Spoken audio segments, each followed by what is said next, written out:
శుభమస్తు కార్యక్రమంలో గృహ బలం అంశానికి స్వాగతం. గృహాన్ని చక్కగా నిర్మాణం చేసుకున్నప్పటికీ ఆ గృహంలో ఆవేదనాపూరితమైనటువంటి సంఘటనలు జరిగినప్పుడు సహజసిద్ధంగా కొత్తగా ఇళ్లు కట్టాం, ఇంట్లో ఏదైనా దోషం ఉందేమో అని వాస్తుశాస్త్రం తెలిసినటువంటి వారిని సంప్రదించడం జరుగుతుంది.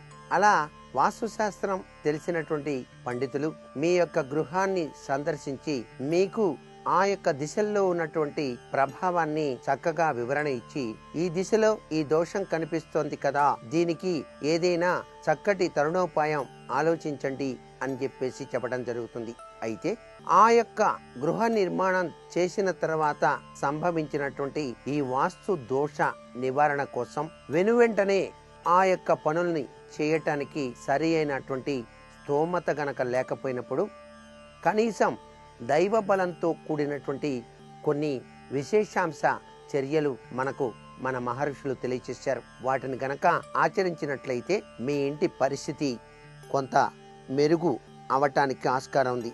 అందుకనే ఏ గృహంలో ఏ దిశలో ఏ దోషం ఉన్నప్పటికీ ఆ దోష రీత్యా వారు పాటించవలసినటువంటి ముఖ్యాంశాల గురించి మనం తెలుసుకుందాం.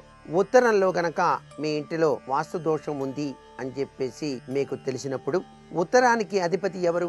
బుధ గ్రహం కదా, బుధుడు ఉంటాడు ఉత్తర దిశలో. అందుచేత ఈయన ధనానికి, లౌక్యానికి, శాంతి స్వభావానికి అధిపతిగా ఉంటాడు. శాస్త్రరీత్యా ఉత్తరంలో ఖాళీ లేదు, మాకు అలాగే వచ్చింది ఇల్లు, మరి ఏం చేస్తామండి అని చెప్పేసి మీరు భావించినప్పుడు ఉత్తరంలో వాస్తు దోషం ఉన్నట్టే లెక్క. ఆ వాస్తు దోషం ఉన్నప్పుడు బుధుడికి జపం చేయండి. అంతేకాకుండా పెసలు లేదా పెసరపప్పు ఆహారంగా మీరు ఎక్కువగా స్వీకరించండి. విష్ణు సహస్రనామ స్తోత్ర పఠనం చేయండి. దీనివల్ల మీ ఇంటి పరిస్థితి కొంత మెరుగు అవటానికి ఆస్కారం ఉంది. కానీ ఎప్పటికైనా శాస్త్ర ప్రకారంగా దోషాన్ని మాత్రం సరిచేసుకోవాల్సి వస్తుంది సుమా. అలాగే నైరుతిలో కనుక వాస్తు దోషం గనక ఉన్నట్లయితే నైరుతి దోషం ఉన్నప్పుడు రాహువు యొక్క జపం చేయాలి. అమ్మవారిని ఎక్కువగా సేవించాలి. దేవీ స్తోత్ర పారాయణ చేయాలి. మినుములతో కూడిన ఆహారాన్ని మీరు ఎక్కువగా స్వీకరించాలి. వీటి వల్ల పరిస్థితి కొంత మెరుగ్గా ఉండటానికి ఆస్కారం ఉంది. అలాగే దక్షిణంలో గనక వాస్తు దోషం ఉన్నట్లయితే దక్షిణంలో గోతులు వంటి దోషాలు గనక ఉన్నప్పుడు ఆంజనేయ స్వామిని పూజ చేయండి. హనుమాన్ చాలీసా పారాయణ సర్వోత్తమ సత్ఫలితాన్ని కూడా మీకు ప్రసాదిస్తుంది. వాయువ్యంలో గనక వాస్తు దోషం ఉన్నప్పుడు పాలు తాగటం నిషేధించండి. పెరుగు, మజ్జిగ, నెయ్యి ఎక్కువగా తీసుకోండి. లక్ష్మీదేవిని పూజ చేయండి. గణపతిని ధ్యానం చేయండి. గణపతి ఆలయానికి వెళ్లి పూజలు చేయటం సర్వత్రా కూడా వాయువ్య దోష నివారణకు చిన్ని ఉపాయంగా కూడా చెప్పవచ్చు. తూర్పులో గనక వాస్తు దోషం గనక ఉన్నట్లయితే సత్యనారాయణ స్వామి వారిని ఎక్కువగా పూజ చేయాలి. సత్యనారాయణ స్వామి ఆలయాన్ని సందర్శించాలి. గోధుమలు, కందిపప్పు మీరు తీసుకునేటువంటి ఆహారంలో ఎక్కువగా వాడాలి. సూర్యునికి జపాలు చేయటం మంచిది.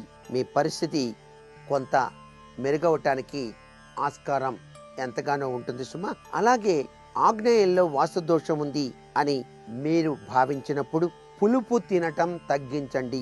నిమ్మకాయ నిషేధంగా పాటించండి. చింతపండును తగ్గించండి. స్వీట్ ఎక్కువగా తినండి. షుగర్ ఉన్నవాళ్ళు పులుపు తగ్గించాలి. స్వీటు తినవలసిన పని లేదు.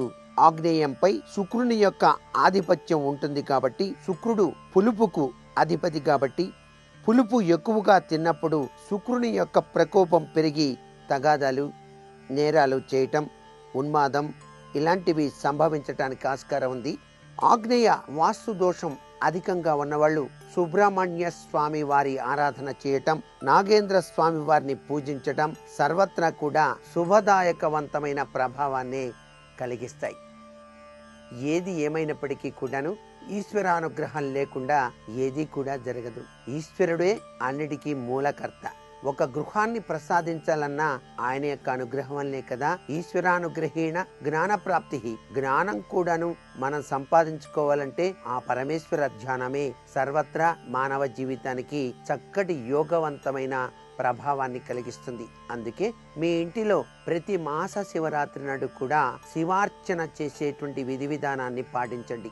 శివ అర్చనలో ఉపయోగించేటువంటి వివిధ ఏకాదశ ద్రవ్యాల యొక్క ప్రభావం, శివార్చన రీత్యా వచ్చినటువంటి ఆ అమృత తుల్యమైనటువంటి తీర్థాన్ని మీరు స్వీకరించడం ద్వారా మీ గృహంలో కలిగేటువంటి విపత్కరవంతమైనటువంటి వాస్తు దోషాలతో పాటుగా గ్రహచార దోషాలు కూడా పటాపంచలు కావటానికి ఎక్కువ ఆస్కారం ఉంటుంది.